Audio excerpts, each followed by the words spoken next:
ये मैंने पहले ये वाला यूज नहीं किया हुआ, इसलिए मुझे इतना अंदाजा इसका अभी नहीं है कि ये कैसे हाँ चलेगा। हाँ, वो जूम हम बात कर कर रहा ठीक ठीक है। अस्सलाम वालेकुम everyone, and a very warm welcome to this very first session of our artist talk with Sajigul, who is a screenwriter. And today he'll be talking about that how does he construct his scripts for the TV. He has also worked for stage plays as well. He has written script for those stage plays, but he's very famous for his TV script writing. And he also wrote a very, very popular drama. You must be familiar with that, which was called Rangreza. And two of his plays were nominated for different categories, like it was Sonata, I think, earlier. And and then afterwards, Rangreza was also gets nominated for 4 categories, like Best Actors or Best Jodi or something like that. So today he'll be talking about his work. I just wanted to tell you, Saji, that I gave my students your script, which was called Kidona. So they have seen that script, and they will be asking questions about that as well. But it would be good if you can explain that how do you construct your script or whatever. So they will be writing script in Urdu, so we can talk in Urdu, and they will be knowing that how do you construct Urdu dialogues for Urdu scripts for TV dramas or something like that. And the girls, mostly these girls are from script writing course, so they will be asking questions about that. So you can begin with any script or from anywhere, but it'd be good that if you talk something a little bit about your background in script writing and your education and NCIT as well. So over to you now. ठीक। अच्छा, मैंने जब start किया था तो वो start किया था एज थिएटर की एक कम्युनिटी के तौर पे। मैंने एक एनसीए के अंदर एक अलफ अदाब के नाम से एक थिएटर ग्रुप था। उस वक्त ये होता था कि एनसीए के अंदर जब हम लोग होते थे तो वहाँ पे इंडिपेंडेंट स्टूडेंट्स की अपनी थिएटर ग्रुप्स सोसाइटीज बनी हुई थी, वर्कशॉप्स कह रहे थे जिनको। तो जब एनसीए में गया था तो उस वक्त ज्यादातर कॉमेडी का एक होता था, नौटंकी होता था जो सारी कॉमेडीज कर रही होती थी, और कुछ जो है माइम होता था या जिसको आप कहते हैं पपेट्री, इस तरह की चीजें कुछ थी।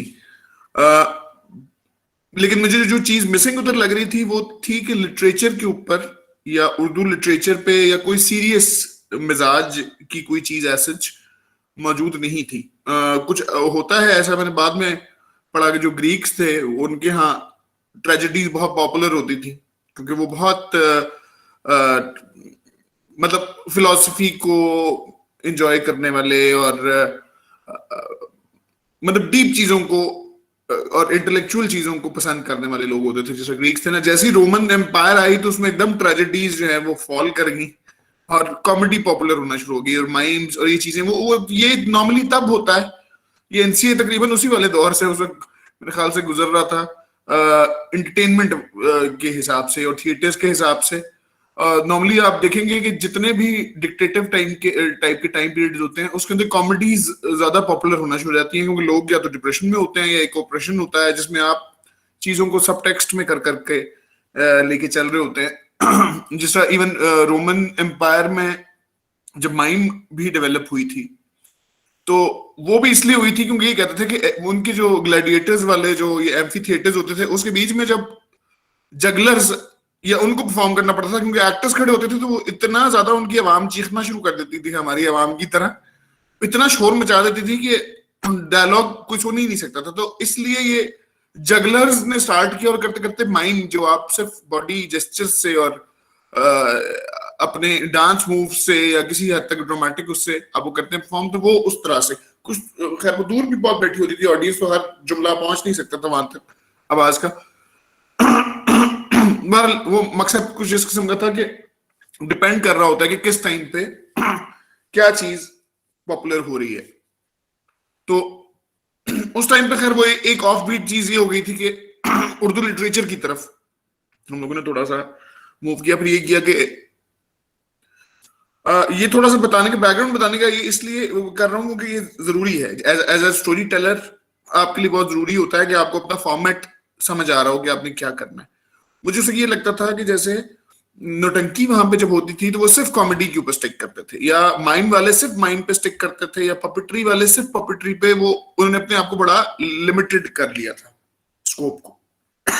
तो जब अलफ अदाब स्टार्ट की थी मैंने, वो पहले तो मुशायरे के पॉइंट ऑफ व्यू से और उर्दू लिटरेचर की सोसाइटी भी सोची, फिर मैंने कहा नहीं तो हमसे खुद भी नहीं बर्दाश्त होता इतनी देर, तो हम लोग हमारी जनरेशन में तो वो पेशेंस है ही नहीं कि हम जाके मतलब पूरा मुशायरा सुनने वाला, मतलब मेरा अपना भी ऐसा टेम्परामेंट नहीं है कि जो जो मैं बहुत देर, क्योंकि हमारा अटेंशन स्पैन बहुत छोटा होता गया है टाइम के साथ साथ, हम इतने देर तक घंटों तक नहीं बैठ के सुकून से एक ही उसमें चीजों को सुन सकते, हमारा इंटरेस्ट फॉर्म लूज होता है। तो मुझे भी लगा कि थिएटर करना चाहिए कि कम से कम लोग सुने। वो पहली परफॉर्मेंस जो बनाई थी उसकी, वो भी जब बनानी शुरू की थी तो बड़ा डार्क सा और थोड़ा डिस्टर्बिंग भी, वो बहुत सीरियस सा एक स्क्रिप्ट सा था कि जिंदान आमा के नाम से किया, वो कभी हम कर नहीं सके खैर स्टेज के ऊपर, लेकिन उसके अंदर डिफरेंट कैरेक्टर्स थे। उसमें यही था, पहली गलती जो ज्यादातर लोग करते हैं,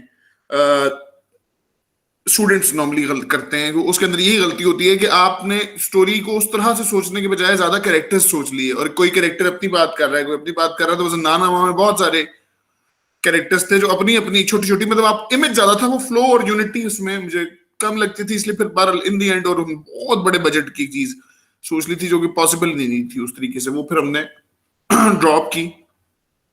तो पहली जो परफॉर्मेंस उससे हम लोगों ने दी थी, कुछ थोड़े से अपने थोड़ा सा रेजिस्टेंस ज्यादा था वहां पे शुरू में, क्योंकि मैं बहुत नॉर्मली होता था थर्ड ईयर में जाके या फोर्थ ईयर के शुरू वाले टर्म में, या ज्यादातर थर्ड ईयर में सोसाइटीज के डायरेक्टर्स नए आते थे, जो नए स्टूडेंट होते थे। तो मैंने जब से स्टार्ट की थी तो मैं तो उस वक्त था ही सेकंड ईयर में तो वो उतनी एक्सेप्टेंस जरा कम थी। तो अपने साथ के जो लोग थे या हम लोगों से एक साल जूनियर जो आए थे, उन लोगों ने वो सोसाइटी को ज्वाइन करना शुरू किया। मुझे एज ए डायरेक्टर ज्यादा शौक था चीजों का, और मैं ये लेता था कि मैं, क्योंकि बहुत ज्यादा ये लिटरेचर का शौकीन हूँ, ज्यादा वैसे लिटरेचर मैंने पढ़ना उसके आसपास ही शुरू किया था। उससे पहले हल्का फुल्का पढ़ता था, मतलब चीजें डिफरेंट डिफरेंट पढ़ लेता था, नॉवेल्स जो थे और बाकी, लेकिन जो ज्यादा सीरियस किस्म का लिटरेचर है वो मैंने तकरीबन उस टाइम पे सीरियसली जो पढ़ना शुरू किया है। उससे पहले लिखता था, कुछ डिफरेंट स्क्रिप्ट्स मैंने लिखे थे, एक पूरा सीरियल के लिए भी कुछ एपिसोड्स लिखी थी अपने लिए, लेकिन वो कभी वो भी नहीं हुआ, वो पता नहीं किधर गया। फिर मेरे एक टीचर थे, वो लेके भाग गए स्क्रिप्ट, उसके बाद वो कभी मिला ही नहीं, उसकी कॉपीज और ईमेल तो होती नहीं थी, वो कोई थे, उसके बाद वो मुझे कभी मिले ही नहीं, और वो फिर चला गया। वो बरगद के नाम से मैंने सबसे पहला कोई मैट्रिक में अपने को लिखना शुरू किया था, खैर उसको छोड़े। तो मैं ये कहता था कि जो राइटिंग है वो मेरा एक कहता था जैसा एज ए कॉम्प्लीमेंट्री एलिमेंट, क्योंकि अब आप देखिए, आप जब आप अगर अपनी फील्ड में काम करना होगा तो अब आपको एज अ राइटर खाली आप सरवाइव नहीं कर सकते, आप एज अ डायरेक्टर खाली सरवाइव नहीं कर सकते, आप एज एन एक्टर खाली सरवाइव नहीं कर सकते। अब कहीं भी किसी भी आप फील्ड में जाओगे तो आपको एज अ पैकेज लिया जाता है कि आप राइटर जो होंगे, जब मैं कहूंगा मैं राइटर हूं तो वो लाखों निकल आएंगे, लेकिन अगर मैं कहूंगा मैं राइटर हूं प्लस मैं डायरेक्शन भी कर सकता हूं, प्लस मुझे एक्टिंग के बारे में भी काफी ज्यादा नॉलेज है काफी, और मेरी ये स्किल है कि मैं फोटोग्राफी भी कर सकता हूं, तो ये अचानक चीजों को मुझे एज अ पैकेज जो है ना, बहुत कम लोगों में होगा कि ये सारी चीजें एक साथ मौजूद हो। ठीक है, तो ये एक क्वालिटी होती है जो कि आपको ये देखना है कि आपका ये जो स्पेशली ऑडियो विजुअल मीडियम आगे जिसपे आप जा रहे हो, अगर ये खाली प्रिंट होता वो अलग चीज थी, लेकिन जब आप ऑडियो विजुअल मीडियम की तरफ जा रहे हो तो उसमें बहुत से स्किल सेट्स हैं जो कि आपके पास मौजूद होने जरूरी हैं। क्योंकि मैं अगर राइटर हूं और मुझे ये नहीं पता कि डायरेक्टर कौन से शॉट्स इस्तेमाल करता है, उसके लिए इसको शूट कैसे वो करेगा, तो मैं उसके लिए नहीं लिख सकता हूँ उस तरीके से, वो उसको मुसीबत डाले रखूंगा। वो बेचारा कर तो लेगा कुछ ना कुछ, लेकिन बहरहाल मुझे नहीं पता होगा, फिर मुझे एडिटिंग का नहीं पता अगर, और मुझे ये नहीं पता कि जिस एक्टर ने इन द एंड मेरे डायलॉग बोलने हैं और जिसने उसके ऊपर कुछ एक्ट करना है, मुझे वो नहीं पता, मुझे अपने ऑडियंसेस की साइकी नहीं पता, उनकी साइकोलॉजी, उनकी फियर्स, उनकी फैंटेसीज नहीं पता, तो मैं नहीं उनको टच कर पाऊंगा।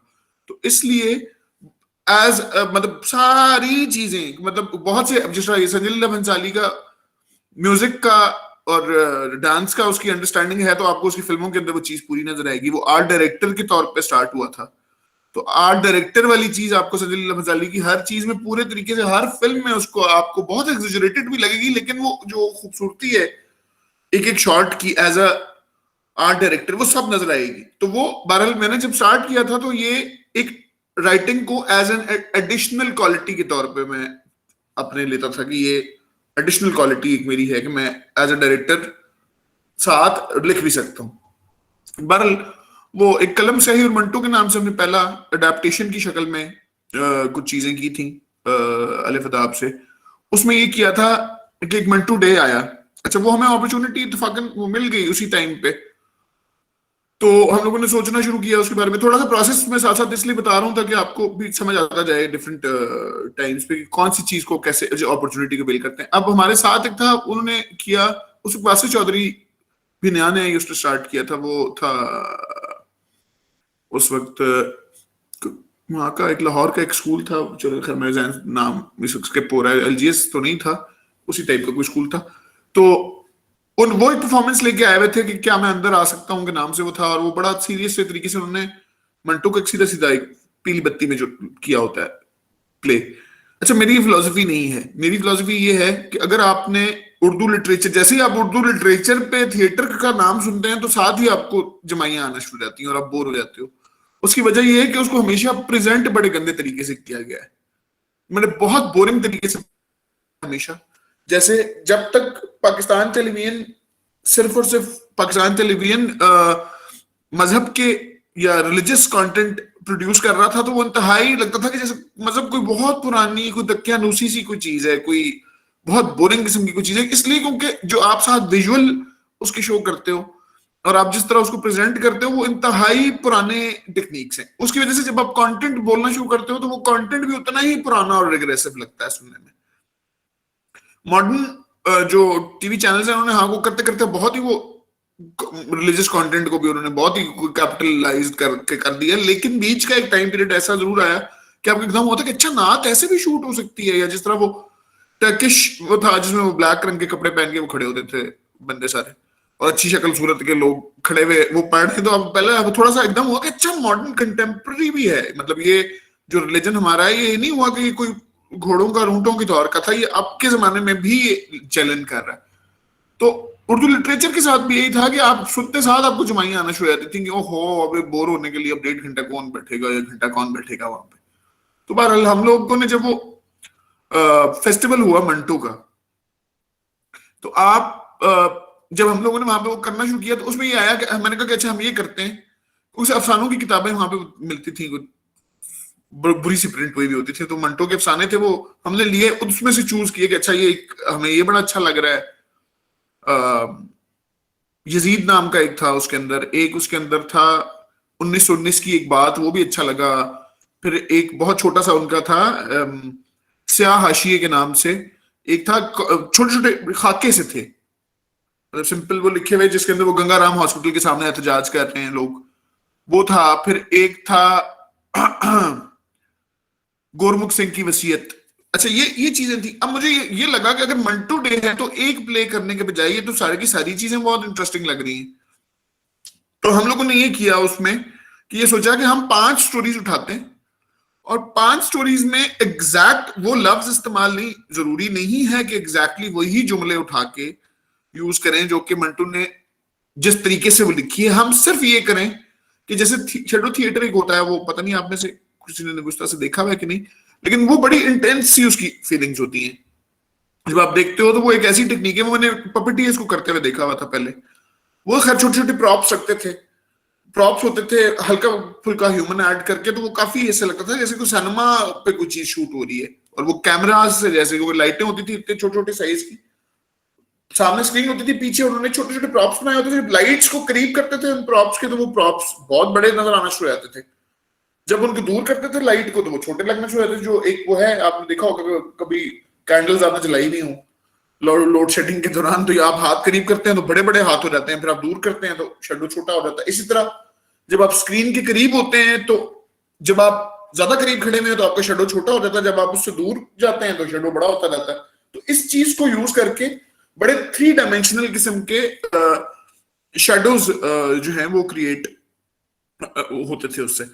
अच्छा, लेकिन उनका ये था कि वो इतना ज्यादा स्पेस लेता है कि मतलब इस तरह से वो करना, क्योंकि सही बताए प्रॉप्स तो छोटे साइज के कागज के कटबोर्ड के बने हुए होते हैं, देखने में लगता है कि बड़ी हवेली खड़ी हुई है या पूरी ट्रेन जा रही है या बड़ा काफिला गुजर रहा है या कुछ ऐसा।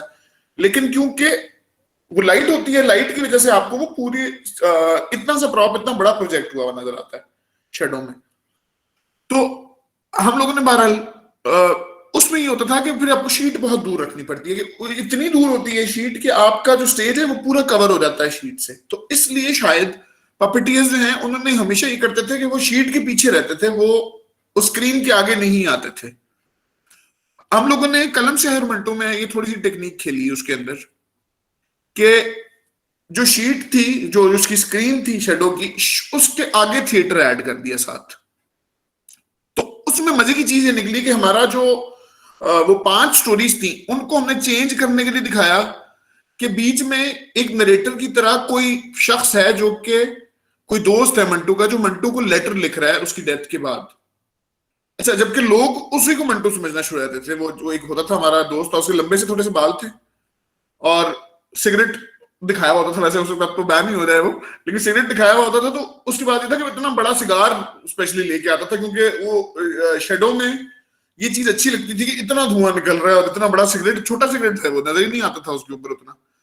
तो वो धुआं निकालने के लिए ना वो बड़ा सा पूरा एक सिस्टम बनाया था। और फिर हमने ये किया था कि जो कैन का जो बना हुआ फर्नीचर होता है जिसके अंदर गैप्स होते हैं, क्योंकि जब आप शेडो में सोचे ना, एक अगर आप शेडो यूज कर रहे हैं और एक ये इस तरह का थिक ये वाला कप में रख दूंगा ना, तो उसमें कुछ नजर नहीं आएगा। अगर मैं ग्लास लेता हूं पतला और उसके अंदर डॉट्स बने हुए, तो वो ज्यादा अच्छा उसका शेडो बनेगा, खूबसूरत शेडो बनेगा। या जिसके अंदर डिटेल्ड कोई इंट्रिकेट काम हुआ होगा, वो चीज ज्यादा प्यारी है। रॉट आयरन जैसे ये कैन का आप अपने जहन में करेंगे, उसके अंदर से जब शेडो बनेगा तो वो ज्यादा खूबसूरत और डिटेल्ड शेडो नजर आएगा आपको। वरना तो लगेगा कि ठक करके कोई चीज पड़ी हुई है पूरी, सोफा एक बंद सोफा, वो टच स्क्रीन पे नहीं अच्छा लगेगा वो। तो वो हम लोगों ने इस्तेमाल करके चीजें मतलब की उसमें। और उसमें फिर ये कर दिया था कि जैसे इमेज थिएटर कहते हैं, एक चीज होती है इमेज थिएटर। इमेज थिएटर में होता है कि आप बेसिकली चाहे उसका एक फ्लो ना बन रहा हो, लेकिन एक खास तरह का आप टॉपिक उठाते हैं, उस टॉपिक को डिफरेंट तरीके से एक्सप्लेन, मतलब इमेजेस में एक्सप्लेन करते चले जाते हैं। जैसे आपने चाइल्ड अब्यूज पे अगर कोई चीज उठाई, तो आपने 4 डिफरेंट सिनेरियोस क्रिएट किए जिनका आपस में कोई ताल्लुक नहीं है, वो कहानी कहीं आगे मूव नहीं कर रही।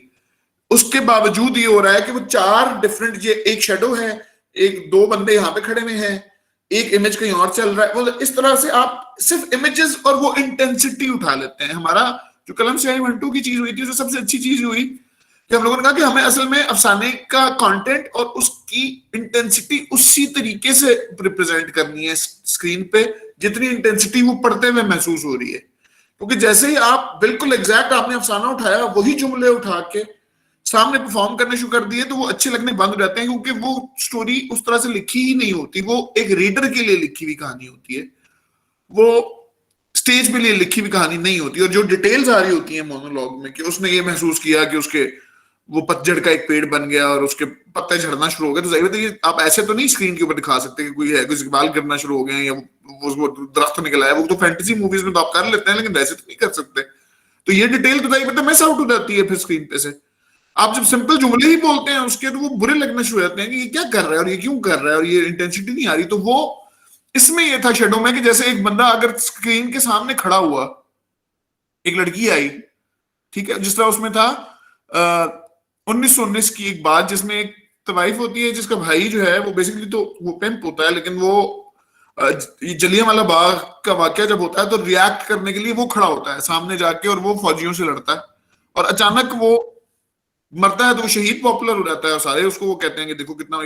तो उसकी बहन जो है उसको गुस्से में, मतलब अंग्रेज जलील करने के लिए और इंसल्ट करने के लिए उसको, उसकी बहन को बुला लेते हैं मुजरे के लिए। अच्छा, ओरिजिनली तो वहां पे लिखा था कि उसकी 2 बहनें थी, वो कोई असल वाकया होगा। अच्छा, हम लोगों ने ये रखा कि अच्छा ये करते हैं, एक बहन सामने दिखाते हैं, एक शेडो में दिखा देते हैं, ठीक है, वो जो सामने परफॉर्म कर रही होगी और पीछे शेडो बन रहा है, एक बहन स्किप हो जाएगा आगे। अच्छा, फिर लेकिन एक मजे की चीज है, फिर ध्यान में आई कि ये क्यों ना करें कि बहन जब आगे खड़ी हुई है आके और वो डांस करना स्टेज पे परफॉर्म किया है, तो उसका बेसिकली भाई शेडो में पीछे है, तो वो जब डांस करना शुरू करती है तो हम लोगों ने शेडो में ये किया कि वो जो डांस कर रही है वही स्टेप्स पीछे, जब वो शेडो में भाई वाली चीज बन के एक बंदे का इमेज आ रहा है, तो वो इतना मजे का, मतलब वो आपको एक सामने डांस भी नजर आ रहा है, लेकिन डांस के साथ साथ आपको उसकी वो फीलिंग महसूस हो रही है कि क्या, जैसे इसी तरह से ये किया था कि सामने आपने दिखाया, देखिए ये फॉर्मेट क्या है ना, कि ये मेरे पास अगर ये फॉर्मेट था तो हम ये सब कुछ कर सकते थे कि पीछे शेडो की स्क्रीन को हमने एक तरह से वो ट्रांसलेट कर रहा था, उसका सब टेक्स्ट एक्सप्लेन कर रहा था कि आगे जो सीन हो रहा है ये असल में क्या है। या ये था कि पीछे के स्क्रीन पे कुछ हो रहा है तो वो सामने उसका कोई ट्रांसलेशन हो रही है। जैसे ये हुआ कि वो आता कि गोरे साहब का बुलावा आया है बोलते हैं, तो उसमें दिखाते हैं कि 4 कहार खड़े हुए हैं आके और वो डोली लेके आए हैं, और पीछे से एक लड़की आई है, वो चलते चलते डोली में बैठी है। उन्होंने वहां जैसे ही वो उठाते थे डोली, तो आप सामने से भाई की मैयत गुजरते हुए दिखाते थे कि 4 बंदे उसी तरह मैयत उठा के जा रहे हैं। तो वो इतना खूबसूरत एक कॉम्बिनेशन बनता था कि आपको पूरी वो फीलिंग समझ आ जाती थी। अगर आपके पास ये शेडो की टेक्निक शायद ना होती तो वो नहीं उस तरीके से एक्सप्लेन हो सकता था। लेकिन वही है कि वो जो स्क्रीन के ऊपर आप लिख रहे होते हो, उस तरह की चीज आपने स्टेज के ऊपर क्रिएट कर दी उस वक्त। हाँ, क्योंकि ये बेसिकली हाँ, मीडियम है ना कि हमारे पास जब शेडो आ गया तो उसको मैक्सिमम जितना यूज कर सकते थे उसको। फिर एक बीच में माइंड की परफॉर्मेंस भी आती है जहां पे आप बहुत इंटेंस रहता है प्ले, तो वो सिर्फ और सिर्फ माइंड की परफॉर्मेंस है। एक बंदा उठने की कोशिश कर रहा है, 4 बंदे उसको दबा रहे हैं नीचे वापस। वो पूरा हो जाता था कि रिप्रेशन का वो पूरी की पूरी एक्सप्लेनेशन आ जाती थी कि क्या है। ठीक है, अच्छा फिर एक चीज मैं आपको थोड़ा सा एक्सप्लेन करूं कि एक तो हमने एक यजीद एक अफसाना था उनका बीच में, जिसपे ये था कि इंडिया वाले पाकिस्तान का पानी बंद कर रहे हैं और यहाँ पे लोग उनको गालियां दे रहे हैं। तो वो उसके रिएक्शन में यजीद के नाम, वो यजीद का नाम तो खैर वो नहीं था, वो बेटे का बच्चे का नाम लगता है एंड में।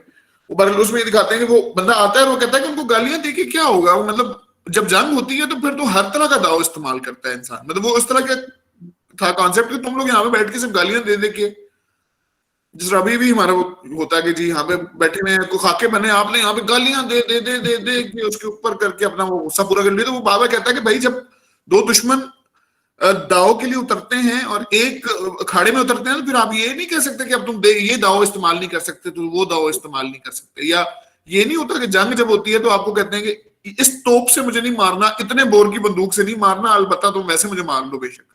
तो ये तो जब जंग होती है तो जंग में तो दोनों फरीक एक दूसरे पे दाव इस्तेमाल करते हैं। तो आप ये नहीं कह सकते कि जी अब मुझे इस तरह ना मारो और निकाह की शर्तों की तरह बंधवा लो कि जी नहीं नहीं ये नहीं हो सकता, इसमें ये पॉसिबल नहीं है जब आप जंग करते हैं। तो उसका ये है कि तुम वो कई साल लगेंगे उनको दरिया बंद करने में, इतनी देर में कोई तरीका सोच लो कि कैसे उसका वो नहीं करने देना, तो एक दिन में थोड़ी बंद हो जाएंगे। आपने जो स्क्रीन के ऊपर शिफ्ट किया साजी, जो बाद में आपने प्ले लिखना शुरू किए, वो कहाँ से थे और मतलब वो उसमें किस तरह का स्क्रिप्ट आपने यूज किया? एक चीज है वो मैं बोल के फिर मैं उस पर जा रहा हूँ।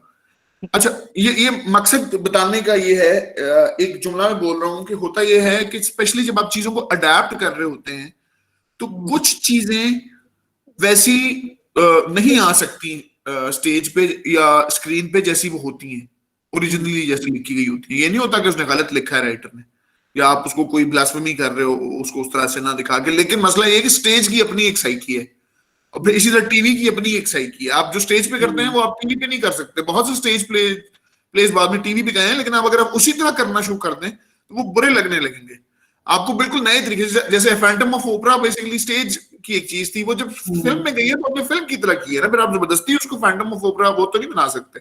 आप सिंड्रेला स्टोरी देख लें, हजारों दफा आपने वो कहानी देखी है, कई 100 उसके ऊपर फिल्में बन चुकी हैं, हर दफा वो एक मॉडर्न टाइम के हिसाब से नए तरीके से सुनाई जाती है, आपको बुरी नहीं लगती, आपको फिर भी वो अच्छी लगती है।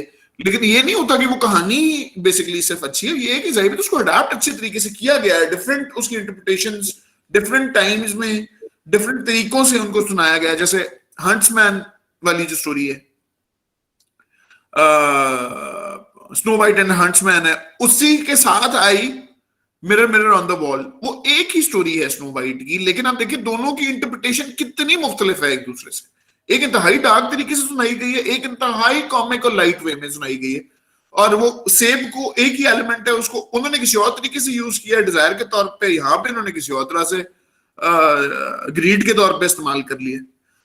वो बहरहाल वो डिफरेंट उसकी इंटरप्रिटेशंस हैं। बहरहाल एक चीज थी कि जैसे गुरमुख सिंह की वसीयत एक अफसाना था, वो ये मुझे जो प्रॉब्लम आती थी उसमें वो ये होता था कि मंटो का एग्जैक्ट जुमला ये था, मैं बताता हूँ। उसके लिए हुआ कि एक पार्टीशन हो चुकी है, 27वीं की रात है, ऑलमोस्ट 27वीं 28वीं नहीं चांद रात है और हो ये रहा है कि पार्टीशन हो चुकी भी है और जो बलवे हो रहे हैं और मुसलमानों को वो मार रहे हैं वहां से, और एक बंदी है जिसके फादर हैं जज साहब जो कि बीमार पड़े में, और उसको ये है कि उसका मुलाजिम गया है और लगता है उसको किसी ने मार दिया है, वो वापस नहीं आ रहा। ठीक है, तो वो वेट कर रही है कि वापस आए, तो अचानक दरवाजे पे दस्तक होती है, वो डर के जाती है कि ये कौन आ गया इस वक्त। वो जब जाती है तो एक सिख खड़ा होता है, वो डर जाती है उससे। अच्छा बहरहाल वो सिख ये कहता है कि मेरे जो वालिद थे, पिताजी थे, वो गुरमुख सिंह उनका नाम था, तो वो उन पे बड़े एहसानात थे जज साहब के, आपके वालिद के। तो हम हमेशा तकरीबन 10 साल से वो हर चांद रात पे सवैयां लेके आते थे जज साहब के लिए। तो अब वो फौत हो गए हैं, उनका देहांत हो गया है, तो अब ये उन्होंने कहा था कि मेरे बाद तुमने ये जिम्मेदारी पूरी करनी है। ठीक है, अब चांद रात है और बलवे की रात है, और उसमें एक सिख आया हुआ है एक मुसलमान के घर। अच्छा, जब वो कहता है कि अच्छा उनका देहांत हो गया है, तो ये कहती है लड़की आगे से कि खुदा सरदार जी को जन्नत नसीब करे। अच्छा, ये लिखा हुआ है अफसाने में। अच्छा, लेकिन जैसे ही हम स्टेज के ऊपर वो ये बंदा जुमला बोलती थी तो एकदम हंसी आना शुरू हो जाती थी सबको, और लाफ्टर आ जाता था। वो इतना इंटेंस मोमेंट होता था, क्योंकि उसके फौरन बाद ये होता है कि जैसे ही वो सवैयां दे के जाता है तो बलवाई आते हैं, कहते हैं अब हो गया तुम्हारा, तुम्हारी वसीयत जो की थी बाप ने पूरी होगी। वो कहता है हाँ होगी। तो कहते हैं कि अच्छा जज साहब का फिर कर दे मामला ठंडा। तो कहता है हाँ कर दो, बेशक मैंने तो वसीयत पूरी कर ली, अब तुमने मारना तो मार दो। जबकि उस लड़की को लगता है कि शायद ये बचा लेगा। बड़ा इंटेंस मोमेंट था। उससे पहले अगर लाफ्टर आता था तो वो सारी इंटेंसिटी और बिल्कुल आपका क्लाइमैक्स के ऊपर इंटेंसिटी लूज होती थी। अब बात यह है कि एक मुसलमान लड़की है, वो तो खुदा को ऐसे ही इंटरप्रेट करेगी कि सरदार जी को जन्नत का ही करेगी ना, कुछ और तो वो नहीं बोल सकती। और वो लिखा भी यही था अफसाने के अंदर, एग्जैक्ट यही जुमला था उसको। लेकिन हमने फिर वहां पे चेंज किया, उसको सिंपली ये किया कि खुदा सरदार जी को स्वर्ग नसीब करे। अच्छा, उसने ये भी नहीं कहा, भगवान भी नहीं कह सकती वो, क्योंकि मुसलमान है, वो भगवान थोड़ी बोलेगी। तो उसने कहा कि खुदा सरदार जी को जन्नत नसीब करे की जगह कर दिया उसको स्वर्ग नसीब करे। तो इधर लाफ्टर खत्म हो गया। फिर मतलब उसके बाद जब परफॉर्म किया उसमें कभी लाफ्टर नहीं उस चीज के ऊपर आया, क्योंकि बात तो एग्जैक्टली वही थी, बस सिर्फ जुमले की। तो इसलिए जब आप कहीं ट्रांसलेट करते हैं किसी और स्क्रीन पे या किसी और फॉर्मेट में किसी कहानी को, तो फिर आपको थोड़े से उसकी कुछ चीजों को उस हिसाब से वो करना। टेलीविजन पे हुआ था कि कलम स्याही मंटो की वजह से ये हुआ कि हम लोग, एक होता था गुलाम इसाक खान इंस्टीट्यूट के अंदर ऑल पाकिस्तान ड्रामा फेस्टिवल, हमें उधर बुलाया, इनविटेशन आया एनसी का को भी, हम गए उधर परफॉर्म करने। उधर से इंडस वैली के भी कराची से लोग आए हुए थे, पूरे यूनिटी के होते थे, बहुत लोग होते थे, डिफरेंट डिफरेंट लोग होते थे। फिर ये बड़ा होता था कि वहां पे जब हम जाते थे तो एक दूसरे से बड़ी चीजें, जैसे हमारी शेडो की टेक्निक थी तो उन्होंने सीखी, या ब्लैक लाइट की टेक्निक थी तो उन्होंने सीखी बहुत से। यूनिटी वालों ने फिर बहुत अच्छे तरीके से उसको यूटिलाइज किया। यूनिटी वाले जो थे उनका लिटरेचर में थोड़ा सा ज्यादा, मुझे लगता था कि ज्यादा बेहतर टेस्ट था उस वक्त हम लोगों के मुकाबले में। वहां पे जो कुछ लोग थे वो ज्यादा सीरियस किस्म की चीजें हैं, क्योंकि हमारे तो जहाँ पे शोर मच जाता था, हमारी ऑडियंस तो सुनती ही नहीं थी। तो जेके के अंदर भी ये हुआ कि जब हमने परफॉर्म करना शुरू किया तो वो काफी शोर शराबा तो मचा रहे थे स्टूडेंट को, कहते हम तो एंटरटेन होने आए, हमें सीरियस चीज को दिखा रहे हो। लेकिन वो विजुअल ट्रीट इतनी थी उसकी, वो विजुअल इतना बड़ा था कि उसका इम्पैक्ट फिर भी रह गया। एक खामोश डेड ऑडियंस के मुकाबले में हूट करती हुई ऑडियंस ज्यादा बेहतर होती है। कम से कम आपको पता तो चल रहा होता है कि वो क्या कर रही है। वो बिल्कुल जो साइलेंट होती है ना, आप बिल्कुल कंफ्यूज हो जाते हो स्टेज के ऊपर लाइव, कि अब मैं क्या करूं उसके साथ। बहरहाल उसके बाद फिर मुझे वहां से फिर नरीमन अंसारी होती थी उस वक्त, वो एग्जैक्ट मेरे ही बैच, मतलब मैं एनसीए में जिस बैच में था वो मतलब वो वहां पे इंडस वैली में उसी बैच में थी। तो उसने अपने फादर को कहीं मेरे बारे में बताया, बाकी चीजें, वो बड़ी इंप्रेस हुई थी उस चीज से। फिर उसने अपना थीसिस भी मंटू पे किया। उसने कहा कि मैंने पढ़ना शुरू किया मंटू, क्योंकि मंटू क्या मतलब वो था कि मतलब इसका मतलब कि एक तरह से हमने एक सक्सेस हासिल कर ली कि जो यूथ थी वो गई और उसने कहा कि हाँ हम पढ़ेंगे कि ये क्या था क्या basically. She was Bushra Ansari's daughter. हाँ, खैर वो उसने फिर काफी मुझे बुलवा के बाद में इकबाल अंसारी उनसे भी मिलवाती रही और बाकी भी था। फिर उसने सहमद खूसट के साथ जो मैंने पहला काम स्क्रीन के लिए किया था वो बेसिकली नरिमन ही ने इंट्रोड्यूस करवा के बड़ा पुश करते करते किया था कि नहीं ये तुम लोग इकट्ठे काम करो। और ये वो ये चीज इस तरह से मेरे काम आई कि मैं फिर फील्ड के अंदर आने में वो थोड़ा सा हेल्प आउट एक हो गया, क्योंकि वो एक फैन की तरह रही। अभी भी खैर कर रही होती है काफी ज्यादा, काफी चीजों में गाइड भी, खुद नहीं है वो ऐसे इंडस्ट्री में, लेकिन बार वो चीज रही है। तो ये सफर था। उसके बाद जब आप स्टेज पे परफॉर्म कर रहे होते हो, मतलब जो हो रहे होते हो, एग्जैक्टली वही चीज। अब मेरे जो स्क्रिप्ट्स लिखे हुए थे स्टेज के लिए, मैं चाहता तो वही स्क्रिप्ट उठा के दे देता टीवी को कि जी आप ये कर लें, लेकिन वो नहीं हो सकते थे। वो टीवी पे नहीं हो सकते। उसकी वजह यह है कि जब आप थिएटर के लिए लिख रहे होते हो तो आपको पता होता है कि एक ही फ्रेम है मेरे पास, आप क्लोजअप्स में नहीं जा रहे होते, आप बहुत से सीन्स नहीं चेंज कर पा रहे होते, आप मतलब तेजी तेजी से सीन्स चेंज नहीं कर सकते।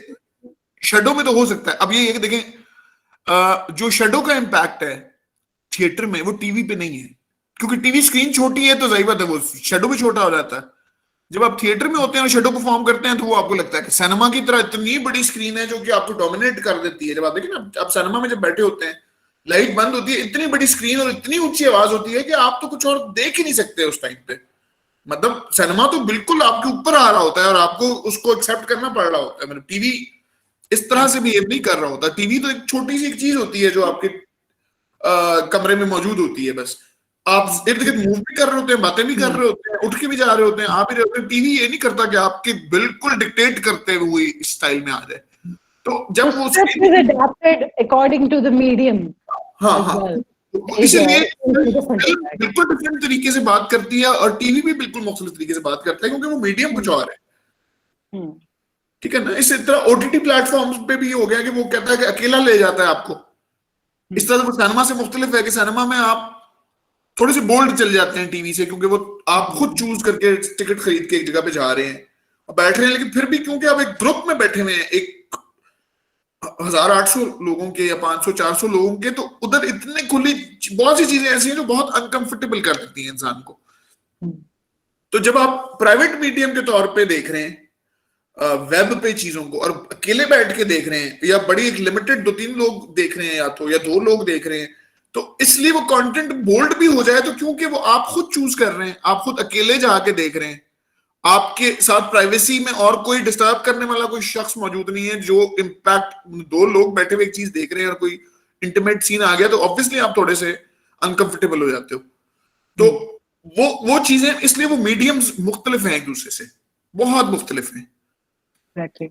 वेब के अंदर इवन क्लोजअप्स ज्यादा होते हैं, सिनेमा में क्लोजअप्स कम होते हैं, क्योंकि जब आप सिनेमा के अंदर दिखाते हो क्लोजअप तो वो लगता है कि मतलब आप एक चीज ध्यान में रखें कि विजुअल मीडियम में आप क्लोजअप जितना करीब जाते जाते हो उसका मतलब है कि आप करीब, बहुत ज्यादा इमोशनली करीब आ रहे हो।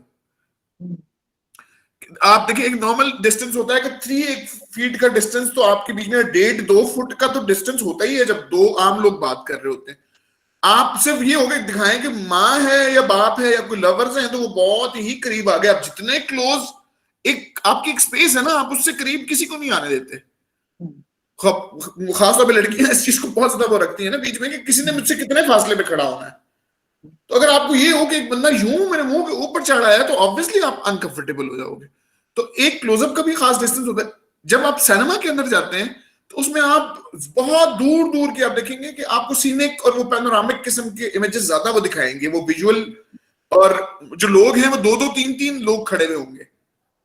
जब आप फिल्म को टीवी पे लेके आते हैं तो क्योंकि उसकी रेशो भी मुख्तलिफ होती है, तो अक्सर आपको जो एक ही शॉट में खड़े हुए 2 लोग नजर आ रहे होते हैं, टीवी पे जब आप उसको कन्वर्ट करते हैं तो आप उन 2 शॉट को काट के, क्योंकि वो चौकोर सा होता है, वो स्क्वायर, ये मतलब ये रेक्टेंगुलर तो नहीं होता, तो अक्सर आप यूं ऊपर नीचे कट पेस्ट भी करते हैं उसको टेलीविजन के अंदर कन्वर्ट करने के लिए, कि वो वैसे तो एक शॉट है फिल्म में लेकिन आप उसको दिखा रहे हो क्लोजअप्स के तौर पे कट करके, क्योंकि टीवी की स्क्रीन में से कहां से निकल के जाए, या तो वो फिर पतला सा हो जाए जिसमें ऊपर या नीचे आपकी ब्लैक रंग की पट्टी लगानी पड़ जाती है ताकि वो उसकी शक्ल एग्जैक्टली सिनेमा की तरह आ जाए। मतलब ये मुख्तलिफ चीजें हैं। अच्छा, थिएटर के अंदर ये है कि देखिए, जो ऑडियंस में से जो बंदा जिधर जाके बैठ गया जिस सीट पे, उसने अगले 2 घंटे एग्जैक्ट वही चीज देखनी है और वहीं से देखनी है। ये नहीं हो सकता कि वो क्लोजअप में चला जाए, वापस चला जाए, या सीटें बदल बदल के देख रहा हूं, ये नहीं हो सकता ना। तो वहां पे कहानी सुनाने का स्टाइल थोड़ा सा मुख्तलिफ होता है। जब वहां पे शेडो ऐड करते थे तो उसमें थोड़ा आप क्लोजअप्स में भी जा सकते हो, थोड़ा सा शिफ्ट मार सकते हो, जल्दी जल्दी सीनरी चेंज कर सकते हो, क्योंकि वो तो प्रॉप इधर से आया उठाया अगला रख दिया, पूरा वो बन गया, तो वो था। लेकिन ज्यादातर थिएटर में 1 या 2 सिचुएशन मतलब सीन्स होते हैं जिसके अंदर ही पूरी कहानी चल रही होती है। जब आप टीवी पे जाते हो, टीवी के ऊपर फिर आप जो लिमिटेशंस हैं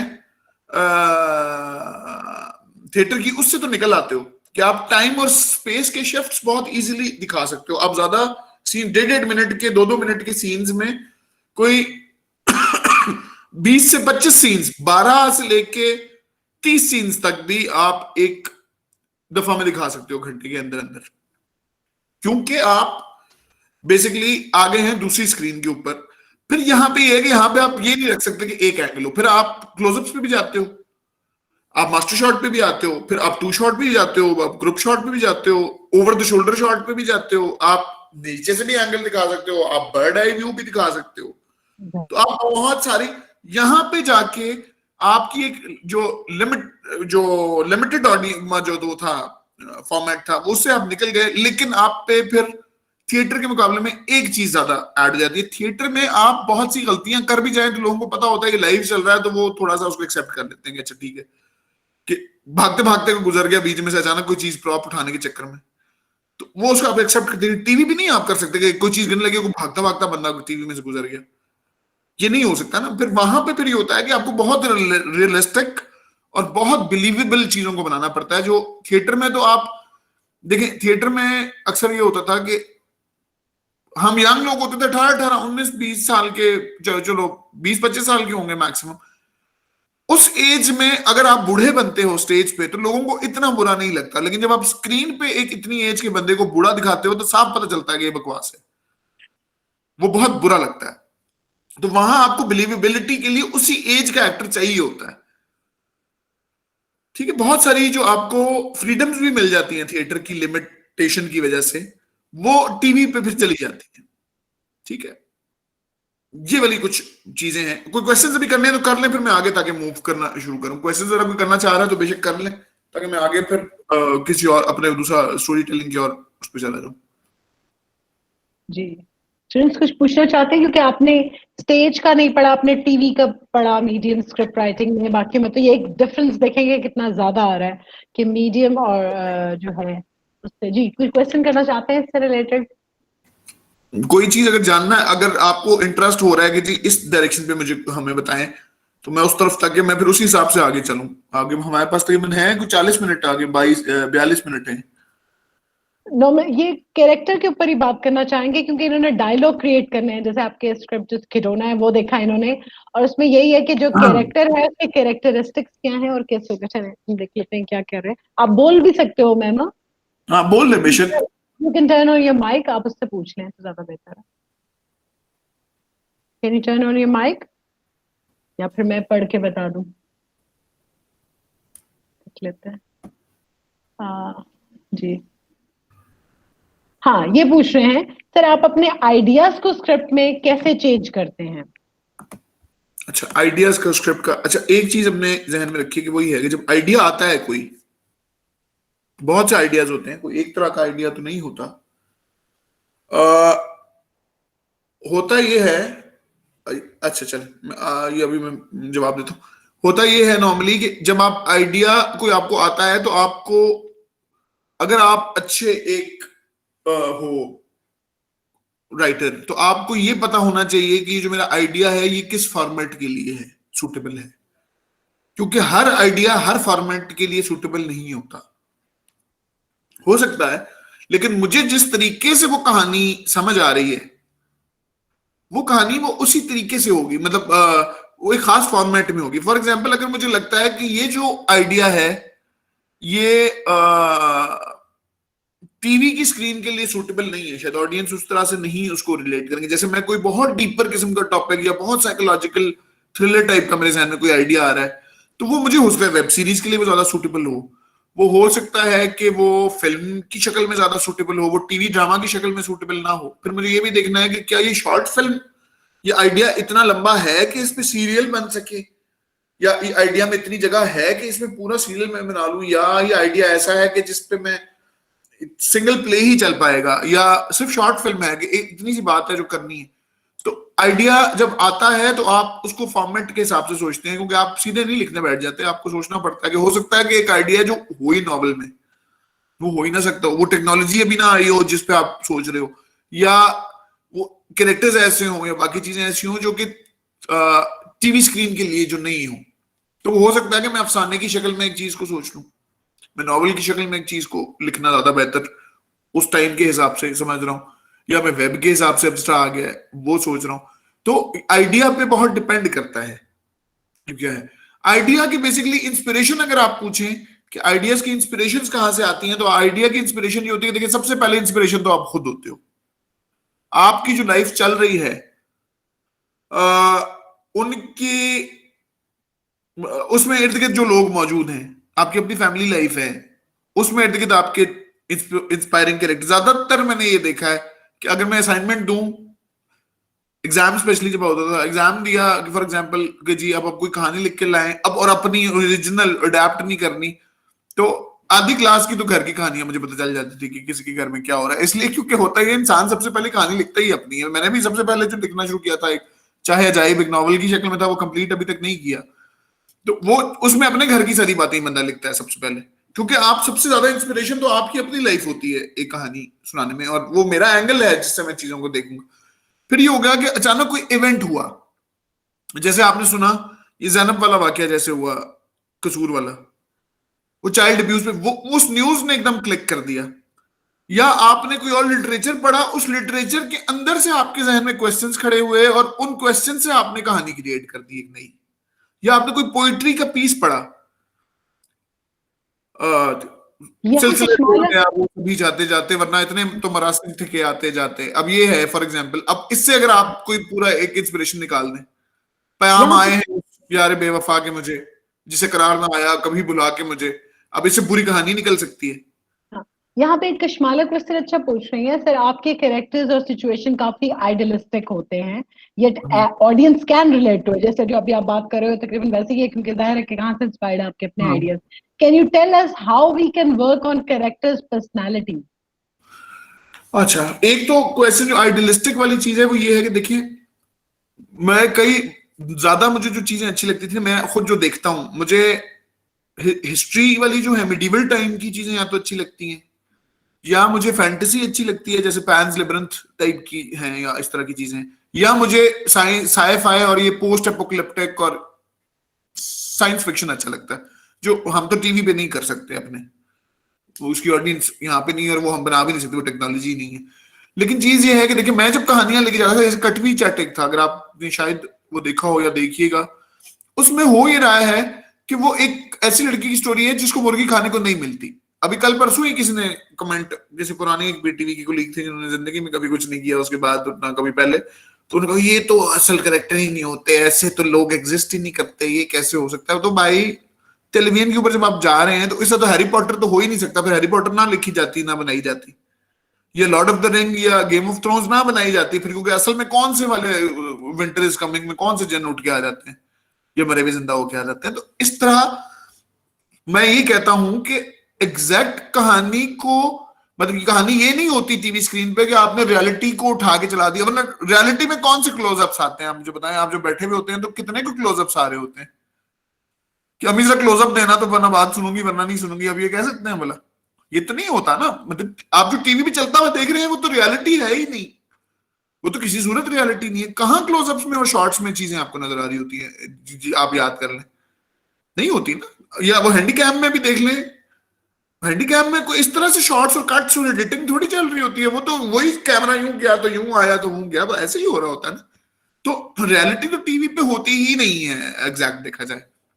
नंबर 2 के स्टीफन किंग का मैं आपको एक रेफरेंस देता हूं। स्टीफन किंग लिखता है सारी की सारी हॉरर और बड़ी मैजिकल रियलिज्म पे भी और इस तरह की बहुत सारी चीजों के ऊपर।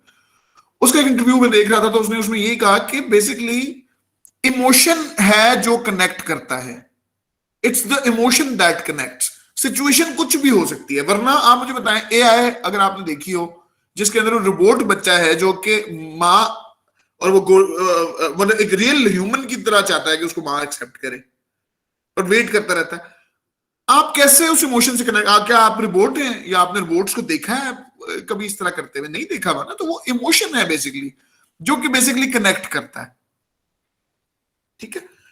वो इमोशन आपको समझ आना चाहिए। अगर इमोशन कनेक्ट कर रहा है, जैसे लॉर्ड ऑफ द बाजे, अब हुर्रम सुल्तान भी चल रहा था, मेरा सुल्तान चल रहा था, आप कौन से ऐसे लोग हैं जो आपने देखे हैं जो घोड़ों पे तलवारें घुमाते हुए ले जाते हैं?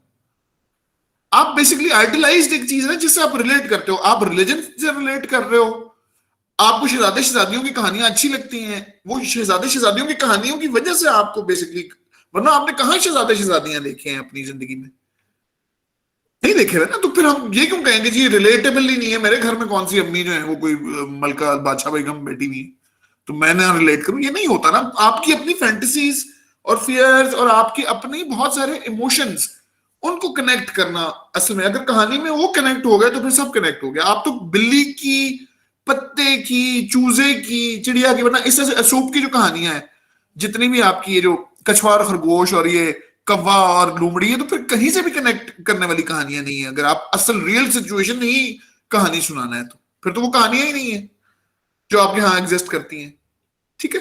अच्छा, अब मैं आता हूँ कैरेक्टर पे। कैरेक्टर में ऐसे बिल्ड करता हूँ, क्वेश्चन मिस तो नहीं कर रहा, मैं कैरेक्टर पे आ रहा हूँ।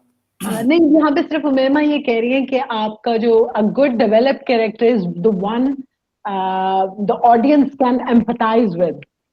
अच्छा, बात ये है ये बाकी डिटेल में तो मैं नहीं जाऊंगा, लेकिन बहरहाल एक अच्छी कहानी जो होती है आप यही होती है उसमें कि there is someone you empathize with. अगर आपकी एम्पैथी नहीं है तो आप कहानी से कनेक्ट नहीं होंगे। वही है कि अगर आपको मीरा नजर आती है, उसको मार पड़ रही है और वो दुखी कहानी है, तो आपको हंसी आएगी, आप नहीं उसको देखेंगे, इसलिए कि आपकी एम्पैथी नहीं क्रिएट होगी उससे। या राखी सावंत आके एक मजलूम औरत के तौर पे आएगी किसी फिल्म में, तो आप नहीं कर सकेंगे, इसलिए कि वो एम्पैथी लेवल नहीं है, वो नहीं आप उससे रिलेट कर पाएंगे, तो आप नहीं उस कहानी के बारे में इंटरेस्टेड होंगे। जो अच्छी वेल टोल्ड स्टोरी होती है, अच्छी तरीके से सुनाई हुई कहानी, उसमें there is someone you empathize with, that someone desires something passionately, ठीक है। वो चीज जिसको या ऑब्जेक्टिव जो हासिल करना चाहता है उसके बारे में वो पैशनेट होता है। अगर वो पैशनेट नहीं होगा तो आप भी पैशनेट नहीं होंगे कहानी सुनने में, आप भी वो इमोशन महसूस नहीं करेंगे। साथ that something is very difficult to achieve, अगर वो हासिल करने में वो चीज मुश्किल नहीं होगी तो आप कहानी के बारे में वैसे नहीं। जैसे वो 3 इडियट्स की मिसाल देता हूं, या वेकअप सेट की मिसाल। वेकअप सेट जब आप देखेंगे तो उतना इमोशनल, और अगर उस कहानी में कुछ भी हो जाता आपको फर्क नहीं पड़ता वेकअप सेट में, इसलिए क्योंकि वो उतना पैशनेटली कुछ फॉलो कर ही नहीं रहा, वो सिर्फ रियलाइजेशंस किए जा रहा है उसका कैरेक्टर। जबकि 3 इडियट्स में जो आमिर खान का कैरेक्टर है, वो आपको नजर आता है कि पैशनेटली आपको लगता है कि इसका अगर ये चीज रह गई और उसके दोस्त ना अचीव कर पाए तो हम मर जाएंगे सारे और हमारा दिल टूट जाएंगे, इसलिए क्योंकि वो पैशन आपको नजर आ रहा है। और वो चीज इसी तरह कि मैं कहता हूं मैंने पानी पीना है, तो ये कोई कहानी शायद नहीं होगी, लेकिन मैं अगर ये कहता हूं कि मैं पानी पीना है और मीलों का सहरा है रास्ते में, या लाइफ ऑफ पाए की तरह मैं समंदर के बीच में फंसा हूं और वो सारा का सारा समंदर का पानी है, फ्रेश वाटर नहीं है, या बीच में वॉर हो रही है, पूरी पानी की बॉटल सामने पड़ी हुई है लेकिन बीच में गोलियां चल रही हैं, तब ये पूरी कहानी की वो डिफिकल्ट भी हो उसको अचीव करना। अब जो कटवी चैट है, जो स्टोरी मेरी थी, इसमें मौका अगर मिले तो देखिएगा, उसके अंदर वो उसने मुर्गी खानी है, लेकिन वो मुर्गी ही उसके लिए इतनी मुश्किल हो जाती है, वो उसमें सरकाज़म ये है कि वो इतनी आसान सी चीज उसके लिए इतनी मुश्किल बन गई है कि वो डिफरेंट चीजों से वही चीजें ढूंढ ढूंढ के, वो एक भूख है बेसिकली, अर्ज, मुर्गी की जो भूख है उसको बेसिकली अर्ज, और वो उसके हिसाब से बताया हुआ था, मतलब उसी को सिंबलाइज किया हुआ था उसके अंदर। जैसे एक जगह पे उसमें आया था कि जो उसका पहले वो दोस्ती उसकी मुर्गी वाले की बेटी से होती है, फिर बावर्ची से मोहब्बत होती है, वो बावर्ची उसको लव लेटर्स लिखता है, तो उसको बेसिकली वो भूख लगती है साथ साथ, जो लव लेटर्स जो होते हैं उनसे, तो उसको लव नहीं होता, वो बेसिकली भूख होती है। फिर उसके बाद एक जगह पे जाके लेके गए कि अच्छा वो सज्जी है क्या, अब सज्जी आपको ये लगता है कोई कपड़े उतार के बैठी हुई है आगे मुर्गी आगे, वो उसी तरह की लग रही होती है जब वो लगी हुई होती है, तो आपका वही है कि वो एक वो जो सेडक्टिव किस्म का एक इमेज है, वो उसके अंदर भी वो आ गया। फिर इन दी एंड सबसे मजे की चीज ये थी कि जब वो दुल्हन बन रही होती है तो उसी टाइम पे मुर्गियों को भी मसाले लग रहे होते हैं, तो ये दिखाता है कि दुल्हन जो होती है उसको पूरे मसाले, जो मेकअप शेकअप जो होता है ना, वो जैसे मुर्गी सजा के आप प्लेट में रखते हैं, तो दुल्हन भी एग्जैक्टली इसी तरह प्लेट में सर्व होती है।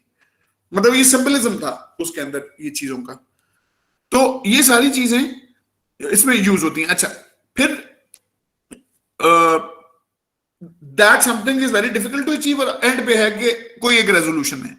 जरूरी नहीं है कि कहानियों में वो रेजोल्यूशन को मोरलिस्टिक ही हो। अब मिर्जापुर, सीक्रेट गेम्स या बाकी जो देखेंगे गेम ऑफ थ्रोन्स, उसमें कौन से मोरलिस्टिक एंड्स आते हैं? कहानी का बिलीवेबल और जस्टिफाइएबल होना जरूरी है। बस ये कि रेजोल्यूशन आपका आप जस्टिफाई कर पाओ उस चीज को। There is someone you empathize with, that something is very difficult to achieve and the someone is very passionate about it to get it, और उसके बाद इन द एंड रेजोल्यूशन है, उसको मिला नहीं मिला, कोई कॉम्प्रोमाइज हो गया, कोई एंटी क्लाइमैक्स हो गया, वो डिपेंड करता है कि आपके ऊपर डिपेंड फिर करता है और ऑडियंस पे डिपेंड करता है कि वो उस पर क्या रिएक्ट करती है। ठीक है। अच्छा, मैं जब कैरेक्टर डेवलप करता हूं तो उसके अंदर एक चीज जो मैं इस्तेमाल करता हूं ये होता है कि अपने जहन में एक प्रोफाइल जनरेट कर लेता हूं। आपने जब चीजों को स्टार्ट करना है तो आप अपनी प्रैक्टिस बना सकते हैं। मुझे तो अब खैर ऑब्वियसली अब जरूरत नहीं पड़ती, लेकिन आप रंगरेजा के जो रोल है सस्सी का, उसके बारे में थोड़ा उनको बता सकते हो? अभी मैं जो प्रोफाइल देने लगा हूं उसी से रिलेट करके बता देता हूँ। ठीक है। एक कैरेक्टर प्रोफाइल क्रिएट करते हैं हम लोग, ठीक है। मैं ये अपने तो जहन में आदी हो चुका हूं तो मैं जहन में क्रिएट कर लेता हूं, लेकिन आपके लिए बेहतर है अगर आप स्टार्ट कर रहे हैं तो आप पहले फॉर्म की शक्ल में उसको लिखना शुरू कर दें अपने पास, जो आपको याद दहानी भी कराता रहे और आपको याद भी रहे कि ये क्या है। कि जैसे मैंने सस्सी का कैरेक्टर है, अगर आपने वो ड्रामा देखा हुआ हो तो हाँ, दो ऑप्शंस हैं कि वो लड़के की कहानी भी हो सकती है और लड़की की कहानी भी हो सकती है। अब बात यह है कि अगर मैं कहूँ कि वो एक लड़के की कहानी है जिसकी माँ को वो ज्यादा इंपॉर्टेंस नहीं दे रहा उसका बाप, और वो किसी और, वो कहानी बिल्कुल कहीं और चली जाएगी, वो बिल्कुल कहीं और चली जाएगी। इसका मतलब ये है कि मुझे एक लड़की चाहिए उस कहानी के लिए, वो लड़के की स्टोरी नहीं है। वो जो भाई आता है बीच में, वो देखो ना कहानी को कहीं और लेके चला जाता है। मुझे कहानी सुनानी है एक लड़की के पॉइंट ऑफ व्यू से, क्योंकि वो अपनी मां से ज्यादा एम्पथाइज कर पाएगी। इवन उसे रिपल्स भी हो रही है तो फिर भी वो एम्पथाइज ही कर रही है ना कुछ तो, या फैसिनेट हो रही है सोनिया जहां से और बाप को आइडलाइज कर रही है। तो मुझे एक लड़की उस जो है कि ये कैरेक्टर सूटेबल है कि एक लड़की का कैरेक्टर। अच्छा, उसके बाद उस लड़की का एज ग्रुप क्या होना चाहिए? अच्छा, टेलीविजन के हिसाब से अगर मैं इसको नॉवल की शक्ल में लिखना शुरू करता तो मैं स्टार्ट करता एक 6-7 साल की लड़की से। ठीक है, 6-7 साल की लड़की जो बचपन से माँ को डिफरेंट तरीके से उसको बिल्कुल ही देखती है, ऐसे रुलता खुलता हुआ बाप के सामने, या अनपढ़ जाहिल के तौर पे उसको देती, और करते करते वो बड़ी होती। लेकिन टेलीविजन स्क्रीन का मसला ये है कि टेलीविजन स्क्रीन पे अगर मैंने शुरू की सारी एपिसोड सोचे, थप्पड़ खाने वाले तक का जो सीन है उसका अब्बा से डांस करने पे, वहां तक अगर वो एक बच्ची होती 6-7 साल 8 साल की, तो आप क्या वो टीवी प्ले देखते? फिर आपकी हीरोइन जो असल हीरोइन है सज्जल, वो आती ही 10वीं एपिसोड के बाद, तो आप तो प्ले ही ना देखते पूरा। जिस तरह सन्नाटा में मुझे थोड़ा सा ये प्रॉब्लम हो रहा था कि मेरी शुरू की 4 एपिसोड में दोनों बच्चियां थी, ना सबा कमर आती थी ना सज्जल आती थी तब तक। तो इसलिए मुझे नरेटर के तौर पे दिखाना पड़ा सबा कमर को भी साथ, कि शुरू से वो नरेट कर रही है कहानी। सन्नाटा एक है, उसमें अगर देखेंगे तो आपको पता चल जाएगा, क्योंकि वो बच्चियां है ना, वो बच्चियां 4th-5वीं एपिसोड तक ऑडियंस ही देखना बंद कर देती जब तक वो हीरोइंस आती। तो इसी तरह जो सज्जल छोटी कजन होती है, लेकिन उसकी माँ को हम शक्ल दिखा दिया ताकि वो सज्जल शुरू से मौजूद हो स्क्रीन पे, ताकि लोग कनेक्टेड रहें। तो इसलिए मैंने बजाय ये, मैं भी नहीं कर सकता था कि सज्जल पूरी जवान होती या सस्सी जवान होती, मतलब ये मैं नहीं कर सकता था कि सज्जल तो खैर क्या बोलूं, सस्सी पूरी जवान होती। फिर भी ये था कि जो पीछे वो चलती हुई आ रही है और जो उसकी मासूमियत थी या उसकी बदतमीजियां भी थी, वो मासूमियत में थी स्टार्ट में, बाद में जाते जाते वो ज्यादा मेच्योर होती चली जाती है अपनी बदतमीजियों में, लेकिन पहले तो वो रिबिलियस थी बस। तो वो सबसे सूटेबल जो मुझे टाइम पीरियड लगा उसके लिए कि एक बडिंग एज बेहतर है जिसमें ना वो बच्ची है और ना वो जवान है, तो वो सबसे ज्यादा सूटेबल कैरेक्टर मुझे जो लगा वो था कि तकरीबन हो कोई मैट्रिक अभी किया है या अभी इंटरमीडिएट के अंदर आई है। तो आपने अपने प्रोफाइल में रख लिया कि मेरा ये कैरेक्टर जो है, ये इसकी जेंडर क्या है, इसकी एज ग्रुप क्या है। ठीक है, फिर उसके बाद मैं गया कि अच्छा इसका एजुकेशनल लेवल क्या होगा। ठीक है, अच्छा चलो एक चीज पहले मैं कर लेता हूं कि उसकी एथनिसिटी मैंने डिसाइड कर ली कि उसकी एथनिसिटी क्या होगी। क्या वो उर्दू स्पीकिंग्स हैं, क्या वो पंजाबी है, क्या वो मिर्जापुर की तरह एक खास तरह का रांगड़ वाला स्टाइल का उसका स्टाइल है, या वो सराइकी है। तो वो उर्दू स्पीकिंग इसलिए अच्छा लगा कि वो शायर दिखाया हुआ है बाप को, और वो घर का माहौल ही ऐसा है कि जहां पे हर कोई तमीज से ही बात करता है, जो पढ़ा लिखा आदमी नहीं भी है उसमें खुद ब खुद ही वो एक कल्चर है क्योंकि वो मौजूद है। जैसे अमरोहे के जो लोग हैं वो एक खास तरह से बोलते हैं, वो पढ़े लिखे नहीं भी होंगे तो वो उनका शायरी कर रहे होंगे वो बात करते हुए भी, क्योंकि वो कल्चर है। लखनऊ का आप देखेंगे तो वो कल्चर है ना अंदर, तो वो इसलिए सच्ची का कल्चर ही वही है। ठीक है, थैंक यू सो मच। अब जो सस्सी जब बात करती है तो होता यह है कि उसकी एज की वजह से उसका वो रिबिलियसपन और क्यूटनेस साथ कॉम्प्लीमेंट हो जाती है। अगर कोई बूढ़ी औरत आगे मम्मू अगर ये हरकतें कर रही होती जो सस्सी करती है तो आप कभी उसको एक्सेप्ट नहीं कर सकते थे। ठीक है, तो इसलिए वो वही एज उसको सूट करती है रिबिलियस होने के लिए भी। अच्छा, फिर अब आप आ जाते हैं, अच्छा फिर होता है कि डायलॉग में वो खूबसूरती आ जाती है कि जब मैं उर्दू स्पीकिंग बोलूंगा ना तो उर्दू स्पीकिंग की कुछ टर्म्स ऐसी बोलूंगा, या मैं पंजाबी को करूंगा ना तो पंजाबी के कुछ खास किस्म के मुझे जोक्स पता होंगे जो उसी के खास वो जार्गन्स भी होंगे शायद वो, लेकिन वो उसी से रिलेटेड होंगे। तो वो उसकी जुबान में, अब आप देखें मिर्जापुर या ये जो मूवीज हैं बहुत सारी, ये जो इवन गैंग्स ऑफ वासेपुर, आप उनकी जुबान का कितना मजा लेते हैं। आप वो फिल्म देखते हैं तो आपको यही होता है ना, या इवन जो सुल्तान मूवी थी, सुल्तान में भी क्या करे से वाला, या ये जो थी कौन सी वाली मूवी थी, तन्नू बर्ड्स मन्नू में जो सेकंड वाला है स्पेशली, अब आपको उसका जुबान का ही मजा इतना आ जाता है क्योंकि फिर आप एथनिसिटी डिसाइड करते हैं क्या है। टेलीविजन का मैं आपको बताता हूँ, टेलीविजन का थोड़ा सा मसला भी ये हुआ है कि इन्होंने बहुत अर्बनाइज्ड कर दिया कि सिर्फ शहर की कहानी सुनाते हैं और आप रूरल में नहीं जाते। तो उसकी वजह से एक वो जो होता है ना सैशे फूड्स होते हैं जैसे, जिनका पूरा टेस्ट नहीं होता, वो फूड होता है लेकिन वो पूरे टेस्ट के साथ नहीं होता। तो टेलीविजन स्क्रीन के ऊपर जो आते हैं वो अर्बन एक बर्डिंग कल्चर है, एक पॉप कल्चर है, वो उसी तरह से उसके अंदर वो अभी चल रहे हैं। तो इसलिए बहुत जगह पे आपको एथनिसिटी महसूस नहीं होने देते वो जानबूझ के। वो एक ऐसी उर्दू बोलते हैं जो कि उर्दू स्पीकिंग में नहीं बोलते। हम शहरी आम जो अभी जुबान में इस्तेमाल कर रहे हो, ये वो वाली जुबान है जो कि टेलीविजन के ऊपर भी यही आ रही है।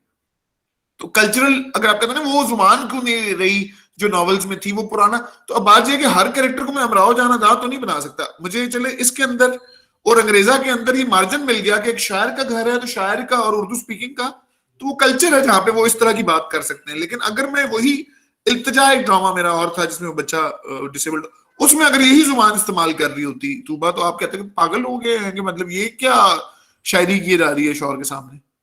तो उसमें बहुत से डीपर कॉन्सेप्ट्स वो बोलती थी लेकिन वो जुबान नहीं यूज कर सकती थी बहुत डीपर वाली।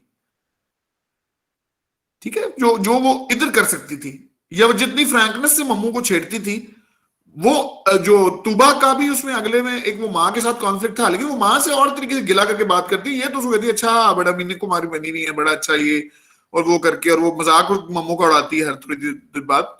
वो दूसरा कैरेक्टर नहीं कर सकता, वो सच्ची ही कर सकती है। ठीक है, अच्छा फिर क्या हुआ, हम आ गए जेंडर, एज, एथनिसिटी। एथनिसिटी के बाद हम आ गए एजुकेशन लेवल।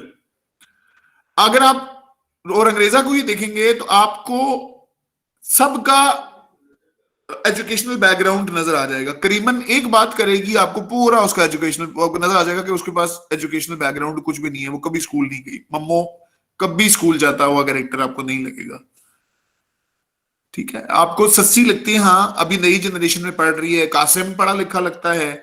इवन जो इंग्लिश बोलता हुआ टीपू का कैरेक्टर एंटर होता है वो भी आपको पढ़ा लिखा नहीं लगता। वो बेशक इंग्लिश बोल रहा है लेकिन आपको साफ पता चलता है कि अनपढ़ आदमी है, जब बहुत पढ़ा लिखा नहीं है और इसने कोई खास वो नहीं किया होगा, क्योंकि वो उसके बिहेवियर सेट से आपको समझ आ रहा है कि इसका एजुकेशनल बैकग्राउंड नहीं है। और जहां पे आपको ख्याम लगता है कि हाँ जी कोई बहुत पढ़ा लिखा लिटरेट आदमी है, और सस्सी जो है वो बेसिकली कॉपी कर रही है बाप को कई जगह पे, या उसकी जो म्यूज है उसको कॉपी कर रही है। अभी वो पढ़ रही है, अभी वो पढ़ चुकी नहीं है, वो पूरी तरह उसकी साइकोलॉजी अपनी आखिरी शक्ल में नहीं है, अभी उसकी साइकोलॉजी अपने उसके अंदर आ रही है, जो बीच में जिसको आप कहते हैं कि ट्रांजिटरी अभी एक टाइम में गुजर रही है। अभी आहिस्ता आहिस्ता आहिस्ता करते करते वो कहीं पे एक पक्की, आपने शायद वो देखी हो जिस गोल्डन कंपस एक फिल्म थी, उसके अंदर वो दिखाते हैं ना कि बच्चे जो होते हैं उनका वो डीमन अपनी शक्ल बदलता रहता है, बाकी सबके अपनी जगह पे ठहर गए होते हैं। जिस तरह उसकी माँ का कैरेक्टर था या जो मैप थी उसका वो बंदर एक होता है, या किसी का शेर है, लेकिन बच्चे का वो चेंज कर रहा होता है। वो बताने का यही था कि इसकी पर्सनालिटी अभी अपनी फाइनल शक्ल में नहीं आई, अभी वो चेंज हो रही है। वो करते करते एक किसी बिहेवियर सेट में, आखिरी बिहेवियर सेट जो होगा, वो जब बड़े हो जाएंगे तब वो एक कोई बिहेवियर सेट अपना लेंगे। अभी वो एक्सपेरिमेंट कर रहे हैं अपनी थॉट्स में कि मुझे क्या अपनाना है क्या नहीं। तो इसलिए उसकी डीमन की शक्ल कभी बिल्ली बन जाती है, कभी चूहा बन जाता है, कभी बतख बन जाती है, कभी कुछ बन जाता है। तो ये होता रहता है। फिर मैं जाऊंगा रिलीजियस बिलीव्स पे। रिलीजियस बिलीफ जरूरी नहीं है कि मेरी स्क्रीन के ऊपर रिलीजन का जिक्र आए, लेकिन मुझे ये पता होना चाहिए कि इसका रिलीजियस बिलीफ क्या। एक बंदा अगर खुदा पे बिलीव नहीं करता तो आप स्क्रीन के ऊपर उसको, आप बहुत सारे उसके जो डिसीजंस होंगे वो नहीं होंगे जो कि एक खुदा पे बिलीव करने वाला शख्स लेगा। जिस तरह मम्मू बहुत रिलीजियस औरत है जो ये बिलीव करती है कि जो मेरा शौहर है वही मेरे लिए मजाजी खुदा है, और वो जो कहता है, वो जिस तरह करता है, वो एग्जैक्टली ऐसे ही है। जबकि सच्ची ये नहीं बिलीव कर रही। सोनिया जहां भी ये बिलीव नहीं कर रही। उनका रिलीजियस बिहेवियर वैसा नहीं है जैसा मम्मू का है। ठीक है, तो उनके बिहेवियर, चाहे वो नहीं बोले, स्क्रीन के ऊपर मत बोले कि खुदा यूं करता है और ऐसा होना चाहिए, और कलमे ना पड़े बेशक आके, लेकिन आपको एक बिहेवियर सेट। अब बाजे के एक बंदा नीचे गिरने लगा कहीं से, तो जो रिलीजियस माइंडसेट का आदमी होगा कि अल्लाह खैर बचा लेना, या अल्लाह बचाना, या अल्लाह बचाना। एथीस्ट तो ये नहीं कहेगा ना कि मुझे या अल्लाह मुझे बचाना, मैं गिर जाऊंगा, और बाकी तो वो एकदम कहेगा कि ये तो सारा मेरे ऊपर बर्डन गिर गया, ये तो मुझे खुद ही करना है, जो भी करना है, मुझे बचाने कोई आएगा तो होगा, वरना मैं तो नहीं बच सकता। मतलब आपका रिलीजियस बिलीफ। फिर आपका पॉलिटिकल बिलीव्स। पॉलिटिकल बिलीफ में भी है कि आप क्या फार राइट के हो, फार लेफ्ट के हो, आप मतलब आपका कैरेक्टर जो है क्या वो न्यूट्रल है, या वो रेडिकल वाली राइट वाली साइड का है, लिबरल है, प्रोग्रेसिव है, या रिग्रेसिव है, या कंजर्वेटिव है। ये चीजें चाहे आप स्क्रीन के ऊपर ना सुनाएं, अपने डायलॉग्स में मत लाएं, लेकिन आपका एक जीता जागता जो कैरेक्टर है उसका बिलीफ सिस्टम है। एक बंदा डिक्टेटरशिप पे बिलीव करता है, एक बंदा जमहूरियत पे बिलीव करता है, तो उनका बिहेव करने का, बोलने का और जुमले इस्तेमाल करने का तरीका बिल्कुल मुख्तलिफ होगा एक दूसरे से।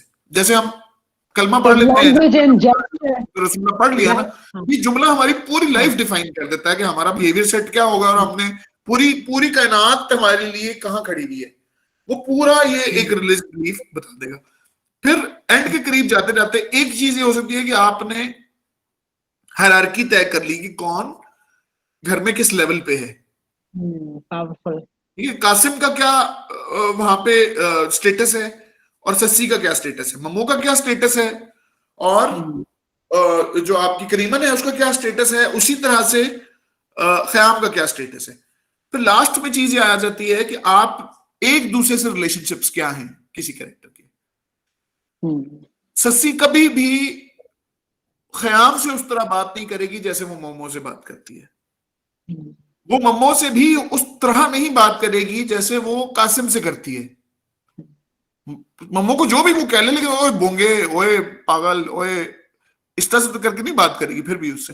तो कैरेक्टर से फिर कासिम मम्मो से कैसे बात करता है और सस्सी मम्मो से कैसे बात करती है, तो ये एक दूसरे से रिलेशनशिप। वरना आप एक, इसका फायदा ये है इस पूरी साइकोलॉजी को बिल्ड करने का कि आप शुरू में तो 3-4 एपिसोड्स में आपको थोड़ा सा जोर लगाना पड़ता है जुमले सोचने में कि डायलॉग कैसे मैं अब बिल्ड करूं, अब मैं डायलॉग कैसे बिल्ड करूं, ये क्या बोलेगा, इधर क्या बोलेगा। लेकिन जब आपने ये अपना एक पूरी साइकोलॉजी एक जीते जागते इंसान की तरह बिल्ड कर ली, तो उससे होगा ये कि अब मैं जब उनके सामने सिर्फ सिचुएशंस फेंकूंगा, वो खुद ब खुद जुमले बोलेंगे सारे। अब एक ही जगह पे दम कोई चीज, कोई फॉर एग्जाम्पल कोई परिंदा गिर गिर के मर गया, अंदर आके मरा हुआ परिंदा गिरा, आप सोचिए सस्सी वहां पे कैसे बिहेव करेगी, मम्मू वहां पे कैसे बिहेव करेगी, कासिम कैसे बिहेव करेगा, ख्याम कैसे बिहेव करेगा, करीमन कैसे बिहेव करेगी, सोनिया जहां कैसे बिहेव। अब खुद ही सोचें आप कि अब आपको डायलॉग सोचने का आधा काम तो उन्होंने खुद पकड़ लिया, क्योंकि आपको उनकी सबकी साइकोलॉजी पूरे तरीके से मालूम है कि क्या। जिस तरह आप ये समझें कि एक जगह पे सीन था जहां पे उसका वो मंगनी का सीन आता है कि उसको शादी करा रहा है बाप, वो कहती है अच्छा चलो छत पे चलते हैं। अच्छा, उधर मैं फंस गया था बहुत बुरे तरीके से।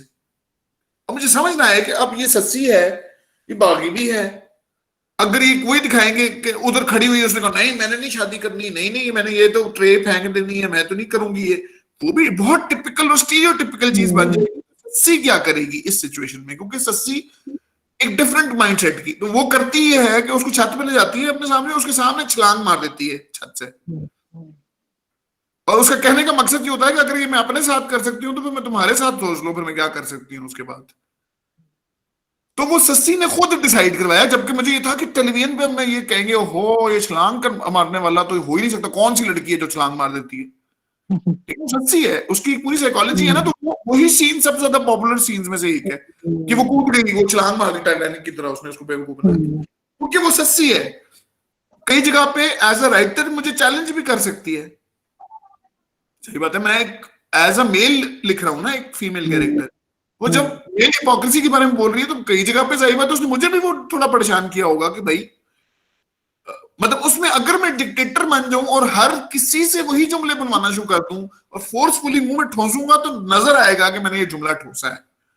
जैसे अब बहुत पॉपुलर है, मतलब मेरे पास तो मोहम्मद शीस का कैरेक्टर भी जो था और बाकी, लेकिन कई जगह आपको लगेगा कि ये फोर्स्ड हो गया है, तो कई जगह ये होता है कि जब राइटर बहुत डिक्टेटर की तरह आने की कोशिश करता है तो उसके आपको साफ नजर आता है कि ये वाला जो कैरेक्टर है ये जुमला ये नहीं बोल सकता, क्योंकि इसकी साइकोलॉजी नहीं है, इस तरह से नहीं सोचता, इसका एजुकेशन लेवल वो नहीं है, इसका उम्र प्रोफाइल एंड कैरेक्टरिस्टिक आपके जहन में है, एज वो नहीं है, लाइक दैट एज वो नहीं है कि वो इस तरीके से सोच सके।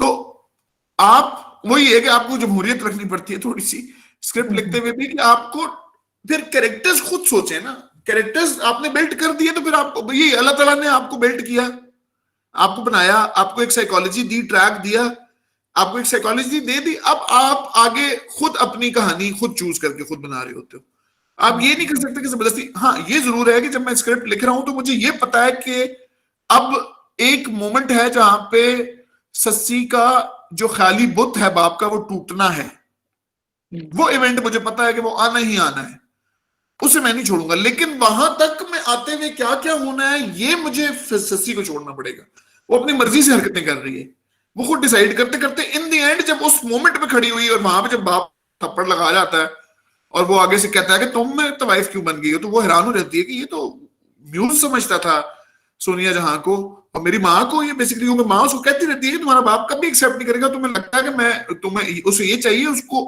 वो चाहता कुछ और है लेकिन उसको चाहिए कुछ और घर के अंदर, ये वो नहीं है, तो वो उसको उस जगह पे रियलाइज होता है, और वो फिर अच्छा तब तक मैंने ये नहीं सोचा हुआ था कि ये बगावत करेगी बाप से।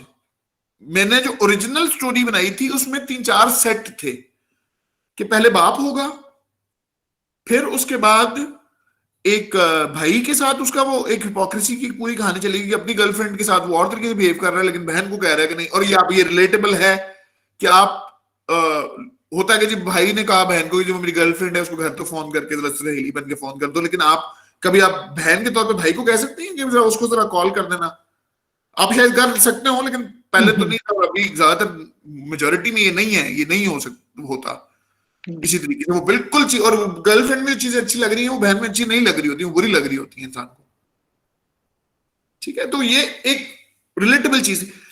कासिम इवन आप इमेजिन करें कि कासिम सबसे लास्ट में पैदा होने वाला कैरेक्टर है उस पूरी स्टोरी में, कासिम ओरिजिनल कहानी में एग्जिस्ट ही नहीं करता,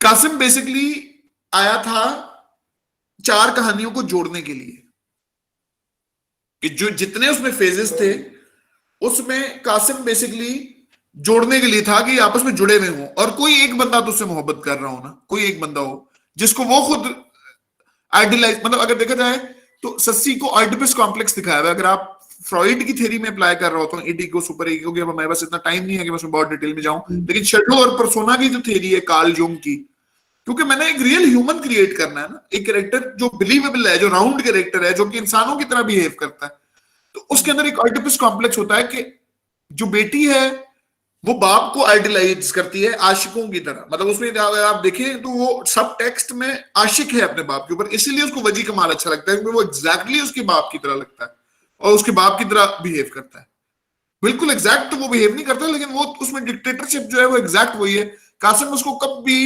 इंस्पायर नहीं कर पाता जब तक वो उसको रिफ्यूज नहीं कर देता, जब तक वो उसके लिए इनएक्सेसिबल नहीं हो जाता, तब तक वो नहीं उसको चार्म करता। तो बहरहाल ये था। फिर इसी तरह खयाम की जो स्टोरी थी वो बेसिकली शुरू की 7-8 एपिसोड्स के बाद खत्म हो जाती है मेरी स्टोरी के हिसाब से। लेकिन जब वो स्क्रिप्ट लिखना शुरू हुआ तो ये पता चला कि यही तो मजे का, सबसे ज्यादा मजे का यही निकल रहा है, बाप और बेटी का कॉन्फ्लिक्ट। तो वो करते करते कहानी के एंड तक वो चला गया, जबकि वो शुरू के एक स्लॉट में था। फिर एक सस्सी की शादी और शौहर के साथ बिहेवियर क्या होगा वो भी एक था ओरिजिनल कॉन्सेप्ट जो सबसे पहले डेवलप किया था, लेकिन वो फिर हमने निकाल दिया क्योंकि उसकी जरूरत नहीं थी। वो लग नहीं रहा था कि यहाँ पे मतलब ये सूटेबल है, और वो बहुत कहीं और ही जा रहा था।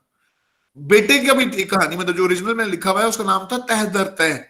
वो कॉन्सेप्ट था, उसमें बच्चे का भी था कि बच्चा जो है वो सुपर मॉम देख रहा होता है टेलीविजन स्क्रीन पे, लेकिन जब माँ उसकी सालगिरह पे सुपर मॉम का कॉस्ट्यूम पहन के आ जाती है तो उसको इतना गुस्सा चढ़ता है कि ये क्या बन के आ गई है। तो वो लेकिन जाहिर है तो वो इस वाली स्क्रीन पे तो नहीं आ सकता। वो इन दी एंड मेरा जो एंड था उसमें था कि एक पागल खाने के अंदर एक बूढ़ी औरत नाच रही है। अब बात ये कि मैं शॉर्ट फिल्म में ये कर सकता था, मैं टीवी स्क्रीन के साथ ये नहीं कर सकता। ठीक है, तो वो उसके ऊपर मैं नहीं कर सकता। एंड का अक्सर लोगों को उसका एंड पूरे तरीके से समझ नहीं आता, और वो ठीक है, वो सही बात है कि नहीं समझ आ रहा होता। उसकी वजह यह है कि नरेशन भी उड़ गई बीच में से, वो नरेशन आई नहीं जो उसमें थी ओरिजिनली।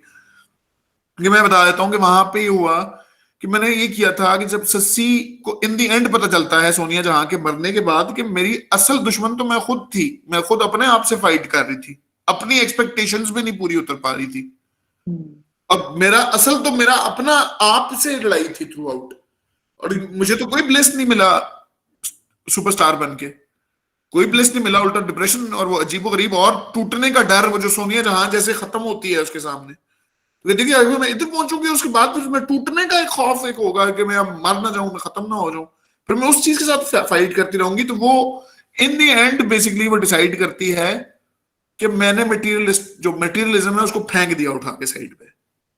अच्छा, वो जो आपको मजार पे लास्ट में घूमती हुई नजर आती है वो बेसिकली असल मजार नहीं है।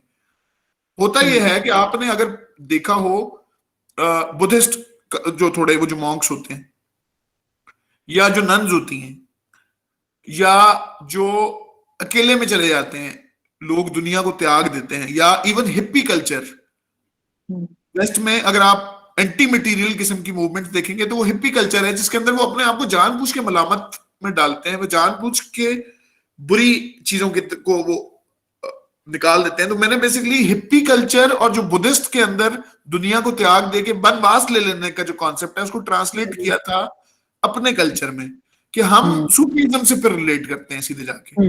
सूफी वो करता है जो कि हिप्पी करता है वहां पे। ये जो आपने फकीर और भिखारी का लफ्ज मिक्स कर दिया है, बेसिकली भिखारी जो तो एक अलग चीज है, जो भीख मांगने वाला, जो फकीर था या जो ये बुद्धिस्ट मॉन्क भी होता है या जो हिप्पी था, वो करता ये था कि वो भीख इसलिए मांगता था, तोड़ रहा हूं मैं अपनी ईगो को, अपनी सेल्फ स्टीम को उतार रहा हूं, मैं अपनी मैं को मार रहा हूं।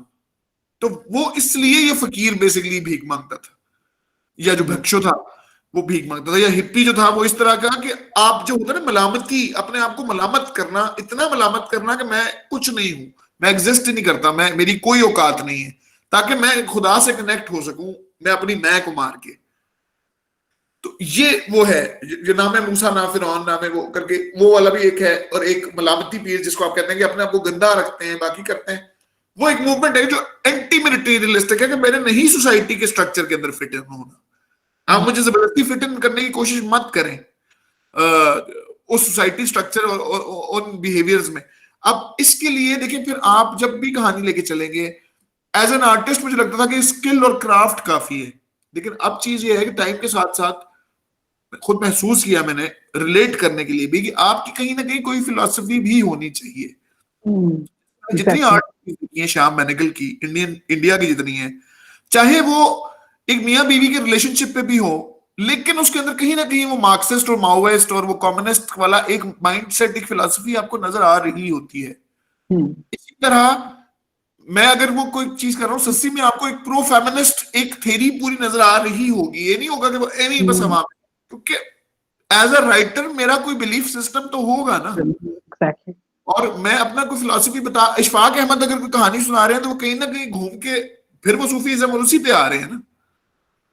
मैं अगर कहीं जा रहा हूँ, या नित्शे की कहानी अगर आप पढ़ेंगे या मंटो की अगर कहानी पढ़ेंगे, मंटो पे आप सूफीज्म आप कह सकते हैं कि वो सूफी बिलीवर था? नहीं कह सकते, इसलिए कि उसका एक सिस्टम पूरी स्टोरी में नजर आ रहा है। क्योंकि देखिए, अगर आपने वो पढ़ा हो डिफेंस मैकेनिज्म वगैरह और वो फ्रॉइड का, तो वो तो ये कहता है कि ये क्रिएटिविटी एक जहनी बीमारी है इंसान की। मतलब वो अबव नॉर्मल भी थोड़ा सा एबनॉर्मल है, क्योंकि मैं है कि कहीं अपने इनर कॉन्फ्लिक्ट्स को सॉल्व कर रहा हूं बाहर, तो मेरे काम में जो मर्जी मैं कर लूं, इन द एंड मैं नजर जरूर आऊंगा।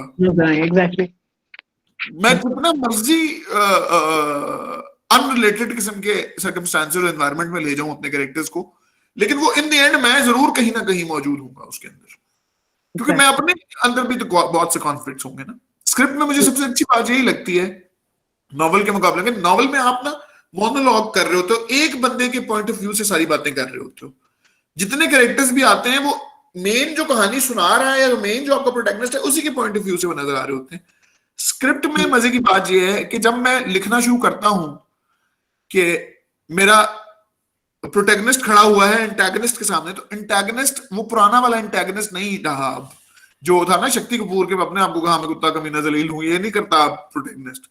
प्रोटैगनिस्ट अब मेरा जो एंटैगनिस्ट है, एंटैगनिस्ट कन्विंसिंग जुमले लेके आता है, जो रियल ह्यूमन होता है वो आपको। फिर ये होता है स्क्रिप्ट में कि आपको टू वेज, जो आपने आर्गुमेंट क्रिएट किया है आपको उसी का एक ऑपोजिट आर्गुमेंट भी क्रिएट करना है, क्योंकि कॉन्फ्लिक्ट है कहानी का बेस। आपका जुमला हमेशा वहां अच्छा लगेगा, आपका सीन हमेशा तब अच्छा लगेगा जब उसमें एक कॉन्फ्लिक्ट होता हुआ नजर आ रहा होगा। वो कॉन्फ्लिक्ट ही कहानी को आगे बढ़ाएगा। अगर वो कॉन्फ्लिक्ट नहीं जनरेट हो कर रहा आपका जुमला, या कहानी को प्रोग्रेस नहीं कर रहा, वो प्रोग्रेशन की तरफ नहीं लेके जा रहा, तो फिर उस जुमले का कोई फायदा नहीं है। I think we should wind up this session now, because it has taken more time than required. तो ये कर लेंगे कि नेक्स्ट टाइम फिर कभी सर साजी को बुला लेंगे नेक्स्ट और सेशन करने पे, जो चीजें मिस आउट हुई हैं, ये जो भी कोई क्वेश्चन तो नहीं है जो आप करना चाहते हो, वरना तो I can wind up this session. Artist talk with very good. This was our first session, and we initiated that at Computer Arts Department so that we can have more talks like this with other artists or designers or game designers. So, okay. Okay, I think we should leave now. Thank you so much, Sir Saji, for taking out time for this session. And inshallah, we'll invite you again sometime soon. Welcome. Thank you so much. Okay. Bye. Thank you, ma'am. Thank you so much. Thank you, ma'am. You're welcome. Everyone's salaam ke liye. Thank you. Allah Hafiz, ma'am. Hafiz.